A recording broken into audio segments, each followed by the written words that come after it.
Hi, and welcome to the Busy Guy Show. I bet you're wondering where the busy guy is. Well, he found a busy lady to interview him today. We want to know exactly what the purpose of his show is and exactly what we're going to be seeing in upcoming shows. But first, you need to know his history, so I'd like to introduce you to him. Vince, how are you doing? I'm doing good. I'm busy. I had to fit this into my schedule to be You're here so today. busy you could barely be here, right? Yeah, thanks for You know, having me. Vince, you created a show called The Busy Guy. First of all, who is the busy guy? Who is the busy guy? I'm the busy guy. Everybody's got a little busy guy in them. You know, in between raising a family, a full-time job, having a TV show now, I'm a busy guy. But my latest thought is that busy means nothing, you know, productive is everything. And maybe I could consider changing the show to I'm a productive guy. However, they say if you want something done to give it to a busy person, and I find that to be true. Is that right? Mm-hmm. Busy. What is the purpose of the show, though? Well, the show is, I feel, because of my experience in life, my job experiences, I've established a rapport with all different types of people. And I think that the combination of all of these things, besides the desire to be in show business, to be a musician, is all culminated in this, and having people on my show that are busy people, like yourself, and giving them an opportunity to talk about their busyness and, you know, what they do. So how did your career get started that it escalated through different stages? You mean the show itself? No, I mean you.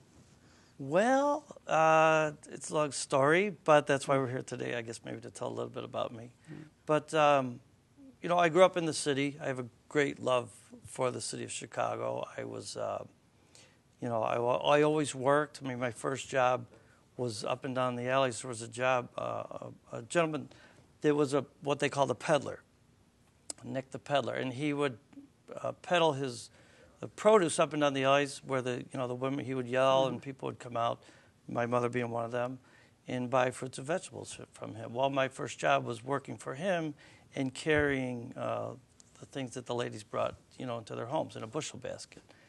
And along the way, he, you know, would profess to me his one-person audience about philosophy, about life, about Chicago politics. Here I was, you know, I was maybe 10, 12 years old, learning all about this, and grew a great love for the city itself.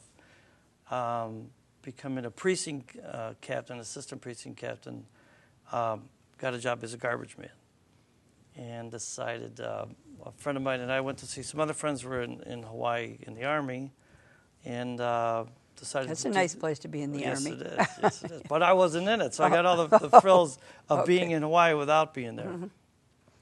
Anyways, got a job working at Nick's Fish Market, and just as a dishwasher there.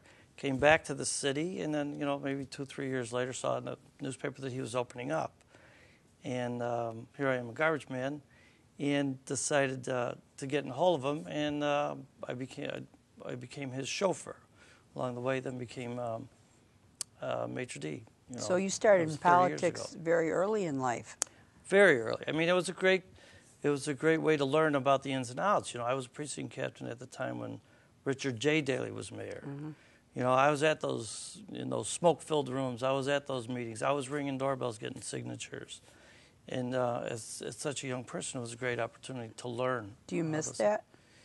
I think I still do it, kind of, because, you know, I'm for the restaurant that I work for now, Gibson's, I visit the hotels and I, you know, see the concierge and people. So it's still, in essence, still performing the duties. You have a very outgoing personality. Did you know everybody on your route when you were a garbage man?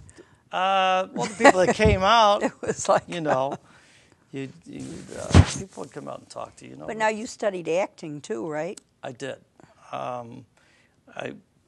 I took some acting classes at Triton, which were very helpful. Mm-hmm. I think acting classes and speech classes would help anyone. You know, you sit there and watch TV and everybody says, oh, geez, I could do that. But it's not that easy. Mm-hmm. But it helps you, I think, find a little bit more about yourself. And, you know, things like this. It helped with this show. You know, it didn't happen overnight. All the talents that God's given me to do a show like this. But all these talents, I think, help out. So what did you get to do as far as also you did some modeling, right, or print work? Yeah, modeling through acting. You know, you learn a little bit about how to put a resume together, have a headshot. And through some contacts I made, submitted those, you know, a headshot. And, you know, I always got to pick to be the old guy, but, you know, they did, I got hired for some jobs. And it was interesting to see, which I always like to learn about everything, you know, and I liked learning about modeling and how that works, you know. What astrological sign are you? Well, I heard they all changed. Well, forget that. What were you? I'm a Capricorn. You're a Capricorn. Yeah. So they like to get into things, study things, yeah. find out the workings of things. Was it fun to be a model? I've done some of that too. Did you consider it fun? I consider it a lot of fun. I mean, just the fact that somebody was paying me money to stand there and, you know, have pictures taken. But that can be grueling too. It's long hours. It is, but, you know, if you're getting paid, I mean, I didn't want to sound, you know, too greedy, but it was a great thing, you know. One time we were doing a shoot, and they said that one of the models was going to be late. Do you mind staying? I was like, I'll stay all day if you'd like me to. Turn those lights on, Vince, and he'll stay all day, right? Yeah. That's right.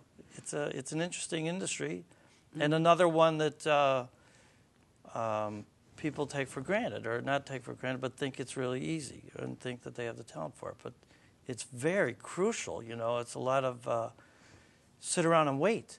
You know, it's just like this, all the production, all the time that people put into it. It's a lot of waiting, and the final product, you know, happens just like that. Have you worked on movie sets at all? Not on movies. I did a couple commercials, which same thing. I saw what goes on in that. But yeah, actually, I did work on movies. I worked on some student films, and through Triton, those where I made those contacts. Some of the students had friends who were students at Columbia College, and that was a great opportunity to see what goes on, you know, movie making. The sound, you know, the lights, the planning, the camera changes, all that kind of thing. It was very interesting. And even after the taping, then the work starts with the distribution. Oh, right? yeah. There's many things that go into producing your own show, as you now know. I do, and producing and editing, you know. And some people are very fearful of coming on television. It's not always easy to get guests. People assume that it's easy to do that. Even on the major shows, sometimes they don't tell people till the day before because people get nervous about it. Yeah. You know, and I think, I don't even know if you mentioned it, but you yourself have your own show. So, you know. And it's called Outspoken. Yes, right? It is Outspoken. And you gave me my first opportunity because you gave me the opportunity to interview you on your show, as you're doing for me now. And you did an excellent job. Some of the people at some of the studios really enjoyed it. They said when they were watching it when it was airing, you know, did an excellent job. So I'm sure you've done an excellent job with your guests. But I want to find out about the Maitre D business. It seems like that'd be kind of interesting, too. It is. It truly is. It's, you know, in over 30 years, I've experienced so many different situations. I've worked with so many fellow employees. You know, I mean, when I train people for the position, I tell them I've made every mistake there is to make. You know, so hopefully you learn from your mistakes. But you know, going from garbage man to Maitre D. So you weren't a waiter in between. I did a little bit of that. I did a little bit of bartending. You know, busboy, dishwasher. You know, I did it all. I've done it all, and I still consider myself to be. I don't know. I would like to think that I don't put myself above any of those positions, you know, that I'm still equal to them because it takes all those people to run a restaurant. But going from garbage man to Maitre D was, you know, it was a Cinderella story for me. I was a garbage man 1 week. And a tuxedo the next. Yeah, right. I mean, like that. And it's a great opportunity. I've met celebrities. I've met, you know, people, the blue bloods, whatever you call the people that have all the money, and it's been a great thing for me to see. The biggest kick I get out of people, our guests that come in, is not you know, that guy's super VIP and this all that. That's nice, but I get a kick out of the guy that goes out once a year, is taking his wife out for an anniversary, and it's a big night for him. You know. So what do? I know that at Nick's you used to do balloons and stuff, though, too, because I went there once I didn't know you at the time. Yeah. They had a balloon for our anniversary and things like that. It was very nice. Well, it's anticipation, but it's also being, ready for your guests if they've made a special request. I think one of the greatest experiences people to learn about the restaurant business is, as when they work there, is when you go out yourself. I think one of the main things is, how would you like to be treated? Where would you like to sit? But it's a great opportunity to, to anticipate people's needs. Because I know what it's like. When you go out for dinner, you're getting ready, you made plans, you did all this, you're finally driving there, you might get caught in traffic.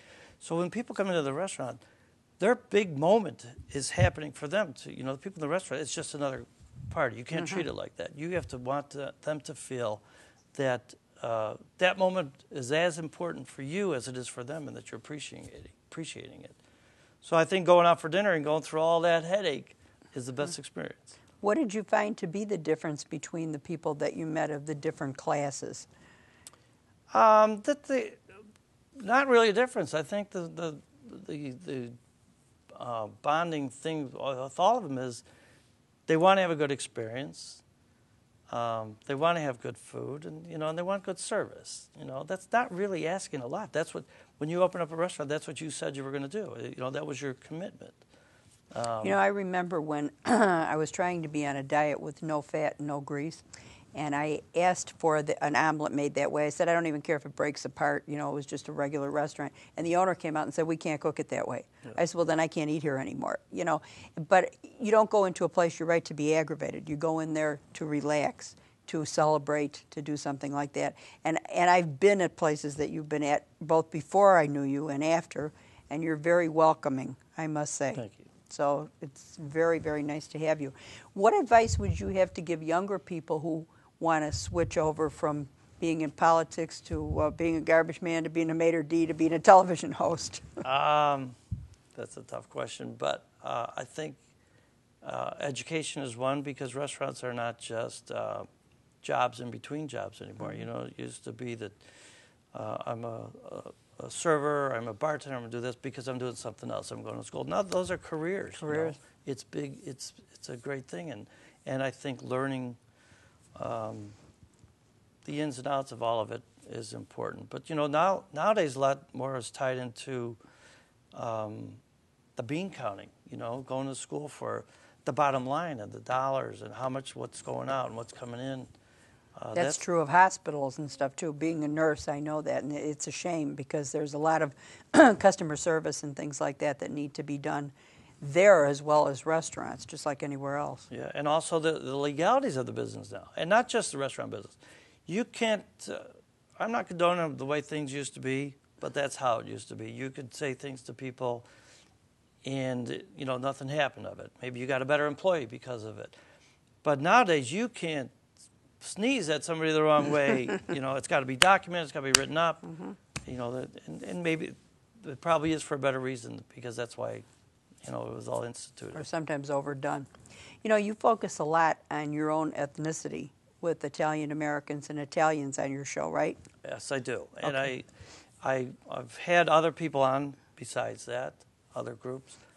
But I think a gentleman that I had on, earlier, we were talking about, how he's talking about how, the community gives and people that have the opportunity to give back. And I know that the Italian community, my grandparents were, immigrants, couldn't even speak the language, came here and did well. So I think the opportunity for me and my family as Americans, Italian Americans, I think it's a good thing for me to give back and providing them with a platform to do it. Well, tell us about some of the people that you have had on.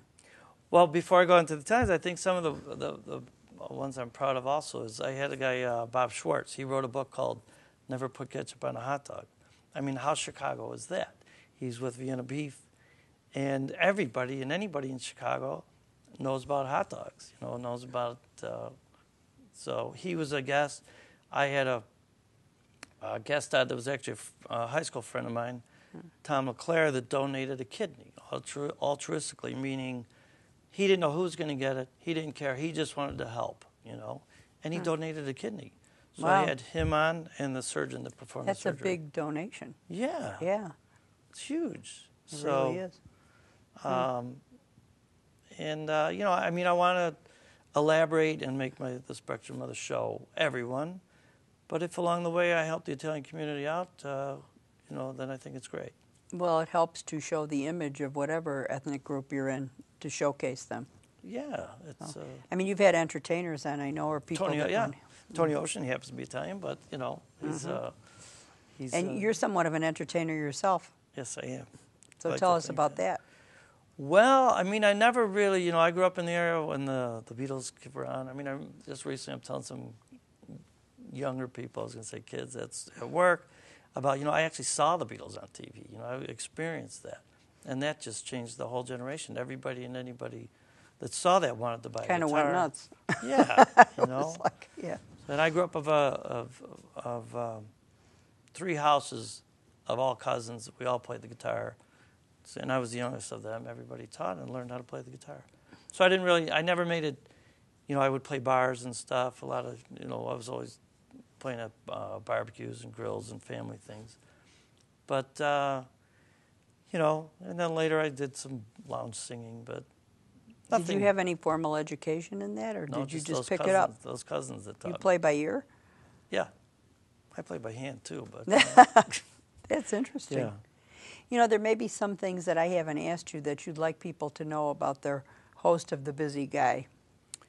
I don't know. I think something that I'm very proud of is I had been a tour guide for the Frank Lloyd Wright Foundation, the home and studio in Oak Park. Mm-hmm. And then along the way, became a tour guide for the Chicago Architecture Foundation. And I think those are 2 things that I'm very proud of. They're kind of tied together. Do you have a great love for architecture? Or is I do. Yeah? You know, I'm not an architect by any means, but I took drafting at Lane Tech, where I went to high school. And from that point of it, learned, you know, once again, learning what goes on. But those 2 classes, Frank Lloyd Wright and Chicago Architecture Foundation, you don't just learn about the buildings. You learn the entire history of the city of Chicago. I love Chicago. Why don't you run for mayor? I would like to, but I don't live in the city. So, Well, some other people didn't either. yeah, that's right. Well, we'll see what happens with that. What would you do if you were mayor What of would Chicago? I do if I was mayor? You know what Chicago needs? Chicago needs somebody that knows what Chicago needs. No, I would, if there was an accomplishment that I would like to say that I did, I truly admire, and back to that reading about the history of Chicago, try to make plans for the city that are going to happen 100 years from now, not just now. You know, the people that planned keeping Grant Park a park. What a great decision. The people that said, let's lay out a grid. Chicago's one of the easiest cities to get around because of our grid. Except for those little signs that they put up now. You can't read them. Well, that's what our glasses are for, Get right? those changed. Yeah. But, you know, plans that were made 100 years ago are paying off now. And I think if there's an accomplishment to be made, it would be not just dealing with the issues at hand, but dealing with, you know, issues that are going to affect us 100 years from But what now. would you do for those of us now? You know, I've had friends come from California that I brought to tour, and it's very interesting. You talk about they have a thing called Chicago Greeters. And you can actually get a free volunteer greeter to walk around with your friends and show them different. You have to give them about 6 weeks' notice. And they will take them on a walking tour of different aspects of the city. And they really enjoyed that. And I really enjoyed it because they were doing it at 8 in the morning, and I really don't want to be anywhere at 8 in the morning. That's a fabulous idea. But it is a fabulous idea. I don't think too many people know about that. You'd be really good at that, too. Yeah. Well, that's what, you know, the tour guides are about. And I think if there's anything, when somebody has someone visiting Chicago, the first thing that I mention to them is take the riverboat tour that goes down to Chicago. I don't think it would be good today on a day it was below 0, but they have the walking tours year-round. But the riverboat tour goes down the Chicago River. What a great way to see the city, but they're telling you about the architecture that you see along the way, you know. A big part of why Chicago has all this fabulous architecture was after the fire and everything was gone. It was a they call it a blank canvas for architects from all over the world to come here and design buildings. So what a great city we have, you know, and I think, and I know Mayor Richard M. Daley had his heart and soul in the Olympic thing for those points that I was making, you know, about something that would have been around for another 100 years. Or 100 years from now, people would be thanking us for making those kind of plans. Well, my friends, the visitors from California, were kind of shocked. They really thought it was a very nice city. They don't always get that impression from the media, and Chicago is a very nice city. It is a very nice city, and it's you know, our lakefront is beautiful. Our transportation, our teams are great. You know, that's a whole subject in itself. But Chicago, our food, you know, and being in the restaurant business, being up there as Maitre D, I get to talk to people from all over the world. You know, so it's like me traveling without even traveling. And something they always say is that the people in Chicago are nice. You know, people have to say what they say about New York. You know, they're this, that, and the other thing, and you know what I'm talking about. But I mean, I whatever. I don't want to get into that. But yeah, people love the people of Chicago, and I think that's a great plus for us. So what's your vision for the Busy Guy show? I want Jay Leno's job. Oh, really? Oh, yeah. Well, he's no keeping that job, so you're going to have maybe another slot. Well, unless I get it and he takes it away or something. Maybe I don't another. know. Well, I think everybody wanted him back. I don't think it was so much that he took it away or came back or whatever. He didn't want to leave, and they didn't want him to leave. Well, so it all worked out. But there are other time slots you could have. I guess so. So you could be busy enough to do that. Yeah. So in the meantime, what are you going to show your viewers?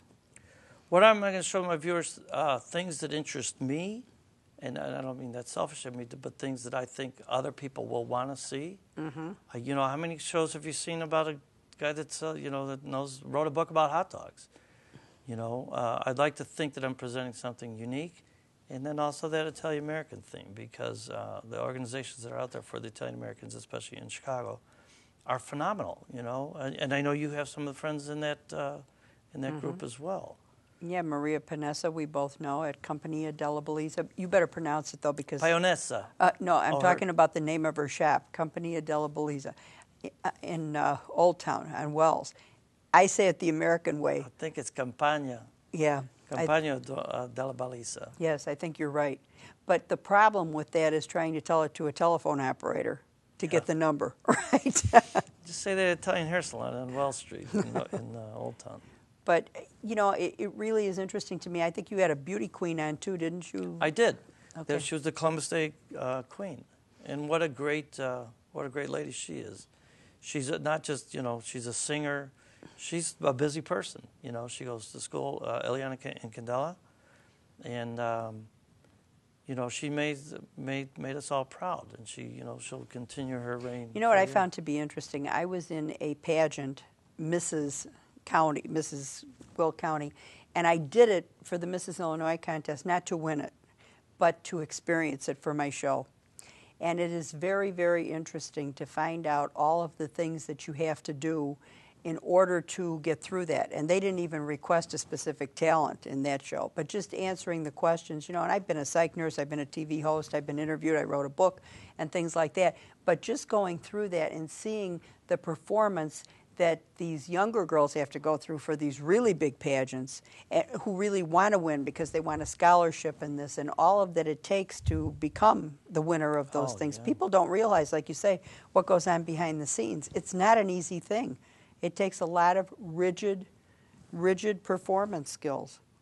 It does. You know, that's what I think, you know, what's the expression, walk a mile in my shoes, and I think that's what I get a kick out of. I think that's what drives me to learn is seeing what goes on, you know. I mean, who knows if the show phases out? Like I say, you know what? I learned what goes on, how to make a TV show. Well, I think the best thing that I like, and I'm sure that you like too, about being on these shows is meeting people. People are only strangers until you haven't met them. Oh, I like that expression. And I really think that the best part of hosting a television show is that people think they know you when they see you, and they will talk to you where they may not have otherwise. And you get the opportunity to talk to them, because I love talking to strangers that are no longer strangers. Another good thing, like, you know, opportunity about the show is, you know, maybe some of the people that I've had on the show will never get an opportunity from a network or somebody to have them on. And if I'm providing that to them, it's about them. It's not about me. I'm just, I'm the avenue. You can make them visible. You can take them right out of invisibility, Yeah. right? I'd like to see that guitar, and I'd like to see what you're going to do with that guitar here. We want to see what other talents you have besides talking. Yeah, well, they call it that, but I'm going to...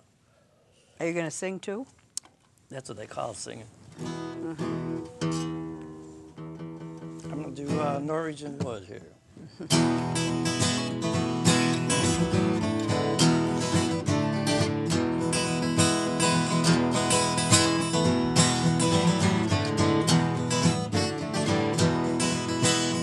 I once had a girl, or should I say she once had me. She showed me a room, isn't it good, Norwegian wood.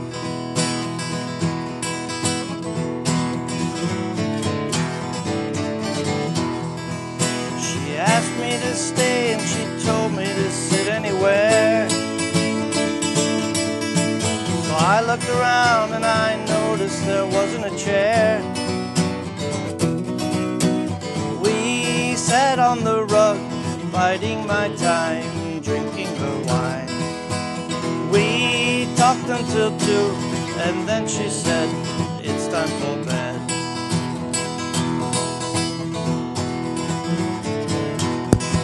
Well, Vince, I got to go. I got to go produce Outspoken. Where are you going? I know you're a busy guy, but, I'm a busy gal. So I'm going to have to leave. I didn't even finish my song. Be my guest. Go ahead. I'm busy and I got to go. Wow. Well, thanks for hosting. You're quite welcome.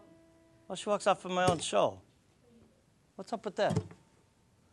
Well, maybe I can finish the song.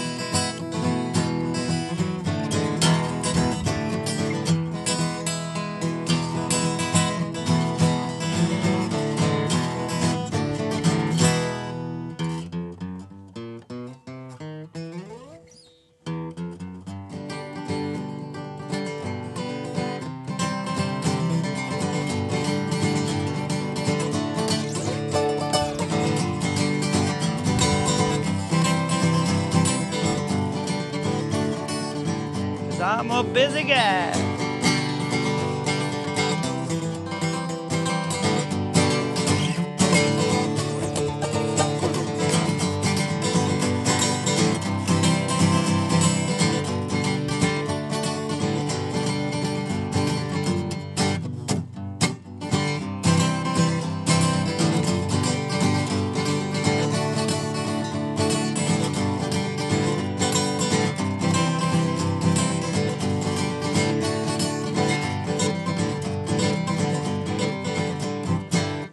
Thanks for watching. I'm a busy guy too, and my website is busyguy.co because I'm too busy for an M, busyguy.co.